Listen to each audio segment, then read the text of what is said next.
Well, opioids are a class of drugs that are related to the poppy seed opium plant. That's actually where the initial drugs came out of. It was morphine and codeine.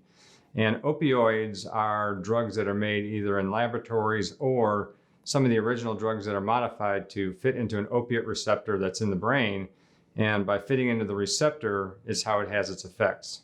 Well, opioids are obtained two different ways. The first way is through legal prescriptions. Different kind of providers such as physicians, podiatrists, dentists, and anybody else with a controlled substance registration number can prescribe opioids via prescription. The other way people get opioids is through the streets, either from prescriptions that have been diverted to being sold on the street or from drugs made in labs all over the world and imported into the United States and sold through various drug channels.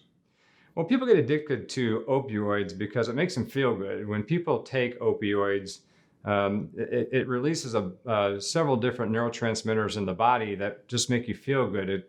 For example, gives you a feeling of well-being. It controls pain. It decreases your breathing a little bit, and it just gives you an overall sense of well-being. People like that feeling, and after they take opioids for a while, they really get addicted to it because they don't want to be without that feeling. One thing with addiction, which makes it even worse, is the feeling people get over time. It takes more and more drugs to get the same feeling, and so they end up taking more and more drugs. That contributes to addiction because if they stop taking the drugs, they feel even worse. And so it's kind of a vicious cycle. They need more and more drugs to feel the same, and they feel worse and worse the more drugs they take over time. Well, the two health risks mainly for opioids are, number one, the overdose risk. As an addict takes more and more drugs or gets a high dose on the street or takes too many over-the-counter or prescription drugs, it can actually decrease your breathing so much that you stop breathing. And if you don't breathe for 5 or 10 minutes, you expire, and that's how we have our deaths. The other risk for taking opioids is really the street drug version of it that's many times injected through IV needles.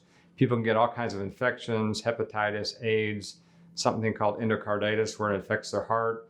And those health problems are very, very severe and obtained through IV drug use. Well, in this area, opioid overdoses or use is actually going up pretty much the same as it is everywhere in the nation. It actually started back in the early 2000s when physicians and anybody with a controlled substance license was really mandated by the government to treat more and more pain, so more and more prescriptions were written. During that time, overdoses increased, and so now the number of overdoses has gotten to the point where it's a emergency, catastrophic level. Now everybody's starting to decrease the prescriptions some, and so street drugs are now becoming the more important source of overdoses in opioids. And so as the supply from legal channels gets less, the supply from clandestine drug labs gets to be more. Signs of somebody having an opioid addiction is actually very, very difficult to figure out sometimes. People sometimes function completely normally while taking opioids all the time. Probably the most subtle things or the things you can start seeing in individuals that are taking opioids on a routine basis would be times when they have altered mental status. People that, for example, don't take them all the time may take them and appear sleepy, appear a little bit listless, have mental status changes, and the next time you see them, they're fine. Other clandestine or telltale signs would be not showing up for a job more often, doing more poorly in school, forgetting things around the house, and just not taking care of themselves as a normal person would. Well, an opioid overdose essentially looks like somebody that's asleep. An overdose, one of the things an opioid does is decrease respiratory drive.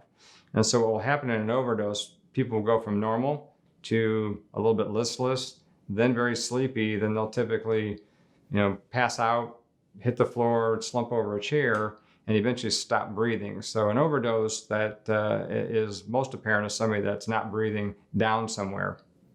If you know somebody that's wrestling with opioid abuse, probably the number one thing to do is get them into rehab somehow, or get them to their healthcare provider, or get them to their minister, or somebody that can help get them into a treatment center. It's very, very difficult to treat yourself from an opioid addiction. You usually need help through the healthcare system. Well, when we find an overdose, there's a medicine called Narcan that's used universally to reverse an overdose. Imagine an opioid receptor that has a molecule of either heroin or morphine or something in it. And what Narcan does, it's a molecule that fits in the same opioid receptor. And what happens, it has actually a greater affinity for that receptor than whatever drug is in there. So as it comes along the bloodstream, it will actually kick the other molecule out, sit in the receptor, and essentially stop that whole cascade of metabolic issues or metabolic functions that happen to cause the effect of opioids. And as soon as the Narcan's in that site, the person wakes up in the next 15, 30, 45 seconds. Several months ago, I was very fortunate to work with the St. Francis Foundation to get Narcan available to all the highway patrol officers in 7 counties in southeast Missouri. We did it for 2 reasons. Number one, to protect the public. As many times as rules think, as this area is, a highway patrolman is the first one on the scene. The second reason is to protect the highway patrolman. There are some medications out there, or opiates out there, that are very, very powerful, and just a little powder on your skin can actually give you an overdose. And so we've got those doses of Narcan on their vehicles to protect both them and the public. In working in the emergency department, probably one of the most fascinating things I see with opioid overdoses are people that can come in that have been not breathing, blue, essentially almost dead, saved by Narcan, and have track marks in their arm, and you will look them in the eye and ask them how much drugs they were taking, and they'll tell you they didn't take anything, despite physical evidence with them on the scene, in their arms, and they'll still deny taking opioids. It's that powerful. Opioids are a narcotic that is primarily used for pain control. Of course, here in southeast Missouri, a lot of our patients are using it as recreational drugs.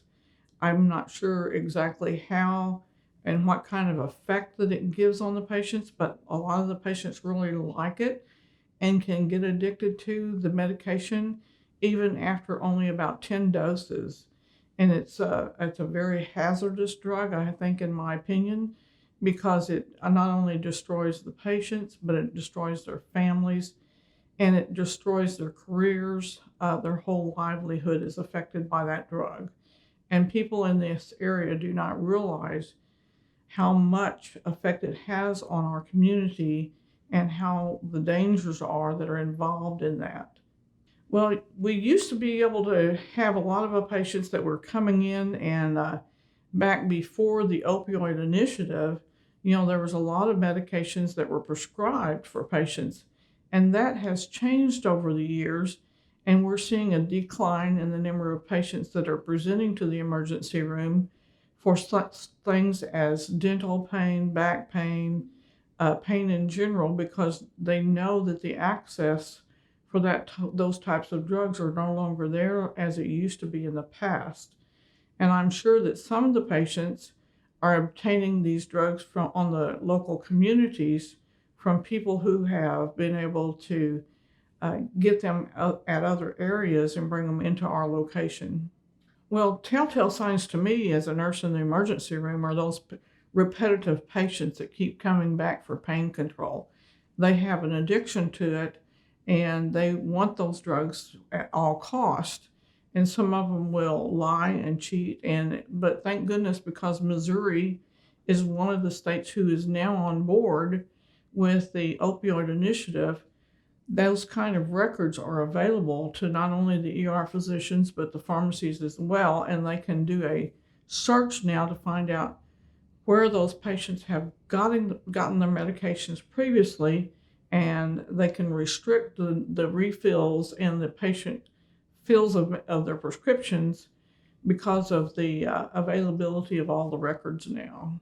An overdose is a patient who presents to the emergency room and their speech is lethargic, meaning their speech is garbled. It's almost like stroke-like symptoms because they're unable to have effective thoughts.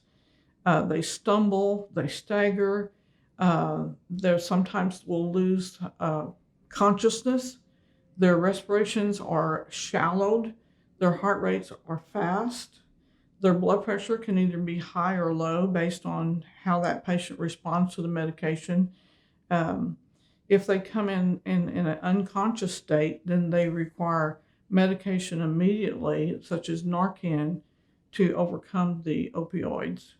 Well, it's terrible whenever you have those patients that come in because it's usually young men or women who have this addiction, and sometimes they're suicidal even because, like I mentioned before, they have lost all of their family. They no longer have their wife and their children because their addiction has become so prevalent that they're no longer able to maintain their lives. They've lost their jobs. It's just really hazardous for patients to get hooked on those medications, and it's a terrible waste of life, and it's hard for them to recover and get back to whether they're functioning members of society.